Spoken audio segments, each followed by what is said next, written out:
Mahkamah Konstitusi kembali melanjutkan agenda sidang sengketa pemilu dengan 78 perkara. Informasi selengkapnya akan disampaikan reporter TVRI Gilang Dejan langsung dari Gedung MK Jakarta. Selamat siang Gilang, silakan dengan informasi selengkapnya.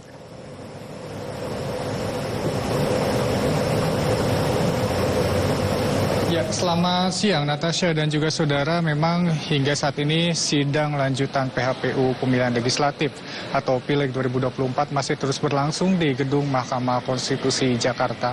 Dan untuk hari ini Natasha dan juga saudara ada sekitar 78 perkara yang kemudian disidangkan di Mahkamah Konstitusi sejak dimulai tadi pada pagi hari sekitar pukul 8 dan rencananya akan berakhir pada pukul 7 malam nanti. Sementara itu untuk sidang sendiri ini akan dibagi menjadi 3 panel, yakni panel 1, 2, dan juga 3. Dan panel 1 ini akan dipimpin secara langsung oleh Ketua MK, yakni Suhartoyo, dan akan menangani sedikitnya 15 perkara untuk pada hari ini. Dan 15 perkara ini yang berasal dari Provinsi Jawa Barat. Kemudian di panel 2 akan dipimpin secara langsung oleh Hakim Konstitusi Saldi Isra yang akan menangani 17 perkara dari wilayah atau Provinsi Papua. Sementara untuk di panel 3 ini dipimpin secara langsung oleh Hakim Konstitusi Arif Hidayat yang menangani 8 perkara dari Provinsi Aceh. Dan untuk pihak-pihak terkait ini selain dari pihak individu, ini juga ada partai politik yang hari ini melayangkan gugatannya ke Mahkamah Konstitusi. Di antaranya seperti Partai Golkar, kemudian Partai Amanat Nasional, Partai Demokrat, Partai Gerindra, PDIP, P3, dan juga lainnya. Sementara itu untuk sidang atau berjalannya sidang hari ini kami sempat mencatat beberapa sorotan.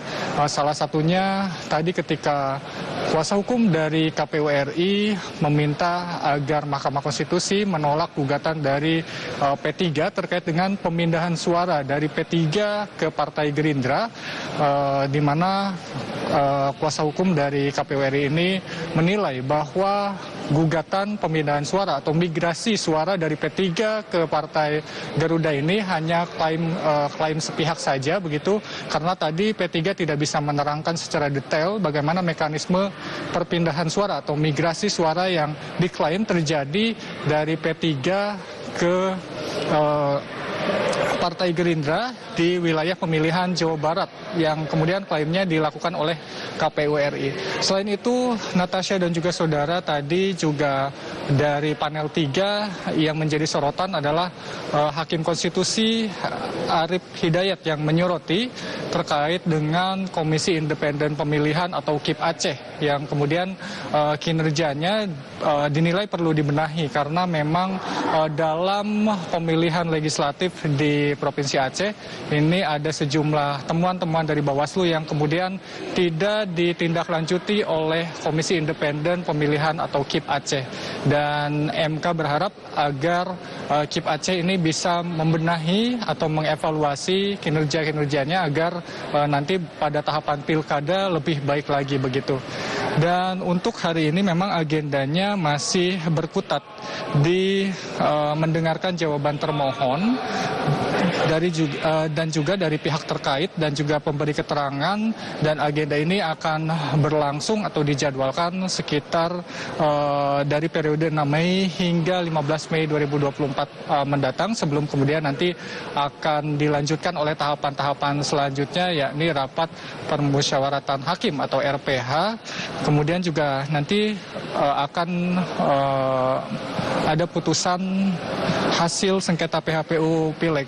Dan dalam hal ini Mahkamah Konstitusi sendiri memiliki waktu 30 hari untuk memutuskan hasil sengketa Pileg 2024. Dan berdasarkan informasi yang kami peroleh dari Kementerian Dalam Negeri Republik Indonesia juga meminta atau berharap agar Mahkamah Konstitusi ini bisa tepat waktu menyelesaikan sengketa Pileg 2024 agar tidak mengganggu agenda selanjutnya atau tahapan selanjutnya, yakni Pilkada 2024 yang akan digelar November mendatang. mendatang.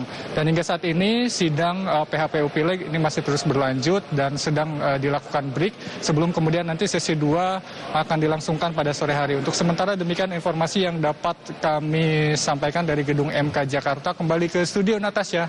Baik, Gilang Dejan melaporkan langsung dari gedung MK Jakarta. Terima kasih Gilang atas informasinya dan selamat bertugas kembali.